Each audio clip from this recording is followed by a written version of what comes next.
ആറ്റിങ്ങൽ ലോക്സഭാ മണ്ഡലത്തിൽ കള്ളവോട്ടുകളുണ്ടെന്ന ആരോപണം ആവർത്തിച്ച് UDF സ്ഥാനാർത്ഥി അടൂർ പ്രകാശ്. കുറുക്കുവഴിയിലൂടെ വിജയം നേടാൻ LDF ശ്രമിക്കുന്നുണ്ടെങ്കിൽ അവർക്ക് തെറ്റി, തനിക്ക് പരാജയഭീതിയില്ലെന്നും അടൂർ പ്രകാശ് പറഞ്ഞു. ആറ്റിങ്ങൽ മണ്ഡലത്തിൽ രണ്ടാം അംഗത്തിനൊരുങ്ങുകയാണ് അടൂർ പ്രകാശ് MP. സ്ഥാനാർത്ഥി പട്ടിക വന്നിരിക്കുന്നു. ഇനി പ്രചരണത്തിൻ്റെ നാളുകളാണ്. രണ്ടാം അംഗത്തിന് കിടക്കുമ്പോൾ എന്തൊക്കെയാണ് പുതിയ പ്ലാനുകൾ, പദ്ധതികൾ?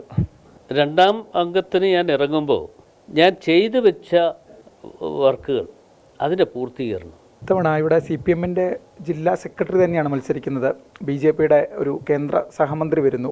അപ്പോൾ ഒരു ത്രികോണ മത്സരം ഈ ഒരു മണ്ഡലത്തിൽ ഉണ്ടാകും. ഒരു സ്റ്റാർ മണ്ഡലമാണ് ഈ രണ്ട് പാർട്ടികളെയും സംബന്ധിച്ച്.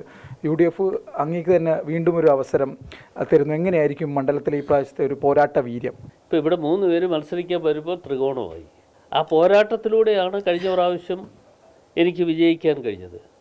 അതിനകത്ത് ഈ ഇടതുപക്ഷം എങ്ങനെയാണ് എല്ലാ പ്രാവശ്യവും ഇവിടെ കൈകാര്യം ചെയ്ത് വിജയിക്കാൻ കഴിഞ്ഞിട്ടുള്ളത് എന്നതിനെക്കുറിച്ചൊരു അന്വേഷണം നടത്തിയപ്പോഴാണ് കള്ളവോട്ടുകളുടെ സാന്നിധ്യം ഇവിടെ വളരെ കൂടുതലായിരുന്നു. ആ കള്ളവോട്ടുകളുടെ സാന്നിധ്യം ഒഴിവാക്കി യഥാർത്ഥ ജനാധിപത്യ ബോധമുള്ള ആളുകളുടെ മുമ്പിലേക്ക് കടന്നു വരാൻ മാർക്സിസ്റ്റ് പാർട്ടി തയ്യാറുണ്ടോ? തയ്യാറുണ്ടെങ്കിൽ അത് വരണം. പരാജയഭീതി എന്നെ സംബന്ധിച്ചിടത്തോളം ഇല്ല. കുറുക്കു വഴിയിലൂടെ ഏതെങ്കിലും തരത്തിൽ നേടിയെടുക്കാൻ വേണ്ടി ആരെങ്കിലും ശ്രമിക്കുന്നുണ്ടെങ്കിൽ അത് അവർക്ക് അബദ്ധം പറ്റി എന്ന് മാത്രമേ ഞാൻ പറയൂ. രണ്ടാം അംഗത്തിന് ഇറങ്ങുമ്പോൾ തികഞ്ഞ ആത്മവിശ്വാസത്തിലാണ് അടൂർ പ്രകാശ്. ഇത്തവണയും ജയിച്ചു കയറാമെന്ന് തന്നെയാണ് പ്രതീക്ഷ. തിരുവനന്തപുരത്തു നിന്നും AV ജയശങ്കർ.